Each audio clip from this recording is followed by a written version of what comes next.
Some tense moments for motorists on the FDR Drive during this morning's rush hour.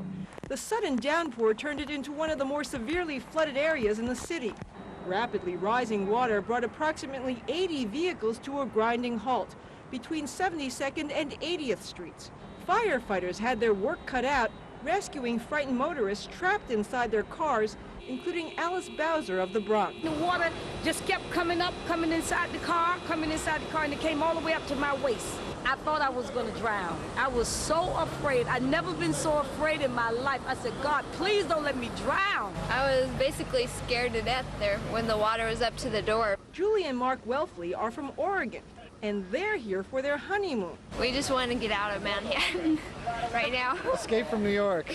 A pair of tall boots would have been a good idea today. At its worst, the water rose up to about waist level. For us, the biggest problem was just trying to convince people that it was time to get out of their car and go to high ground. The water in some of the cars was up to the windows, and we had some cars actually starting to float. Compounding the problem, sewer water was sent spouting several feet into the air, on and along the FDR.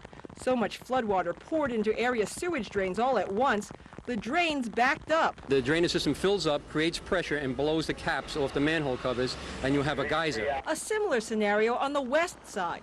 This was at 11th Avenue and 30th Street.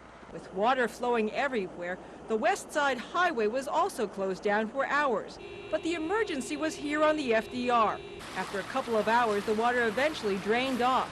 Some, including the honeymooners' rental vehicle, started right up. Others, like Alice Bowser's, had to be towed.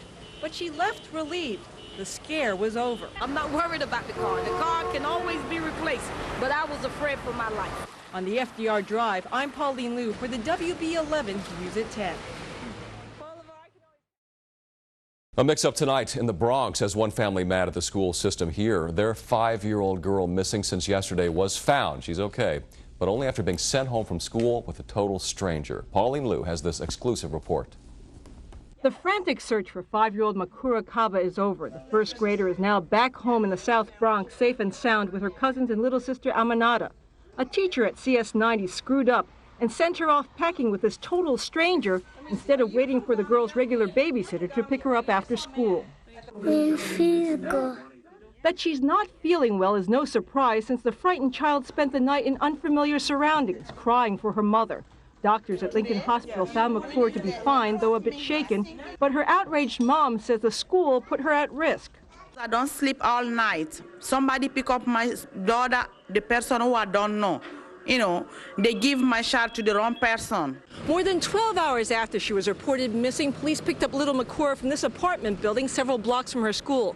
She'd spent the night with total strangers who blame this whole bizarre case on mistaken identity. You picked up an extra kid, right? Yeah. The woman whose identity is being withheld is an immigrant from Gambia and a mother of 3. She says the teacher turned Makura over to her even though she had come to pick up a different child, a friend's daughter whom she'd never met, and she didn't realize the mix-up until the school had already closed its doors. After keeping Makura for the night, she contacted other African immigrant parents to get the word out that she had the girl. What will you do for this mother who's really distraught? Do not ask me. No comment from school administrators. Her mother went to complain. She says she's demanding that Makura be transferred to a safer school. In the Bronx, I'm Pauline Liu for the WB11 News at 10. We have team coverage tonight. Pauline Liu, who's covered the entire trial, is at the courthouse, and Peter Thorne is in Times Square. We begin with Pauline. Jim and Jackie, it was an emotional scene out here just hours ago as Martha Stewart, the convict, left the federal courthouse knowing she can expect to do some prison time. Cheers from her fans as the 62-year-old domestic diva turned convict left the courthouse smiling, her lawyer calling this the first round of her legal battle.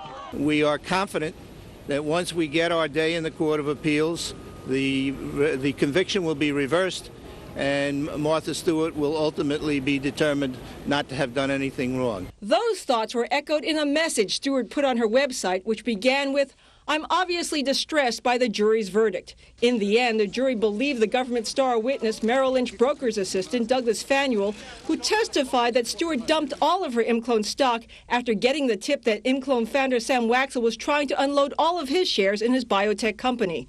Jurors say Stewart's secretary, Ann Armstrong, who broke down on the stand, also helped to convince them of a cover-up when she testified that she saw Stewart alter a log of a phone message from her broker, Peter Bukanovic. When we first indicted this case, we said that it was about lies.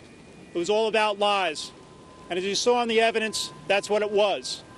Lies to the FBI, lies to the Securities and Exchange Commission. The jury found that both Bukanovic and Stewart lied to investigators, claiming they had a prior agreement to unload the stock when it dropped to $60 a share. They convicted 41-year-old Bukanovic on 4 out of 5 counts, including perjury, conspiracy, and making false statements. Now, Stewart faces a maximum of 20 years in prison, but when she is sentenced in June, it will be up to the judge's discretion, and according to the guidelines, she could get as little as a year in prison. This is Pauline Liu reporting live from the federal courthouse in Lower Manhattan. Back to Jackie in the studio. All right, thank you, Pauline. Well, Martha. For days now, organizers had worried that wind gusts and rain could all but ruin this holiday tradition. But in the end, the parade not only delighted crowds, but set one for the record books. Pauline Liu reports. Thousands turned out for the 78th annual Macy's Thanksgiving Day Parade. Organizers had been concerned that high winds and rain could keep the 15 largest helium balloons grounded, but brand new Chicken Little took flight without the slightest fear about the sky falling. Partial sunshine and today's temperatures made for one of the warmest in the parade's 80-year history. 64 degrees. We're all happy and loving it. Happy Thanksgiving. Actually, I'm in good spirits because I'm going home to see my grandsons, and I put this hat on so they could recognize their crazy grandmother. The M&M's red and yellow balloon is another new addition to the parade, but the runaway hit was SpongeBob. That's right, SpongeBob SquarePants. After making the jump from TV star to movie star, he's now a balloon packed with more than 16,000 cubic feet of helium. The Play School Weebles, which wobble but don't fall down, made parade history as the first ever Balloonicles, combination balloon and self-propelled vehicle.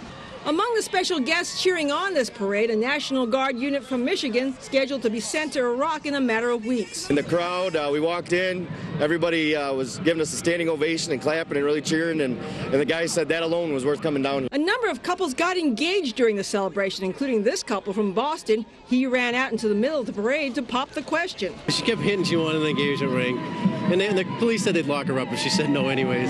If it's stars you want to see, plenty of them came out to shine. Let's not forget Santa and Mrs. Claus, crocodile hunter Steve Irwin, the country band Bering Strait, and singer heartthrob Gavin DeGraw. I'm having so much fun. My head hurts from smiling so much. This is cameraman Bill Muller's son, Hank. From all of us here, we'd like to wish you a Happy Thanksgiving! From the Thanksgiving Day Parade, I'm Pauline Liu for the WB11 News at 10.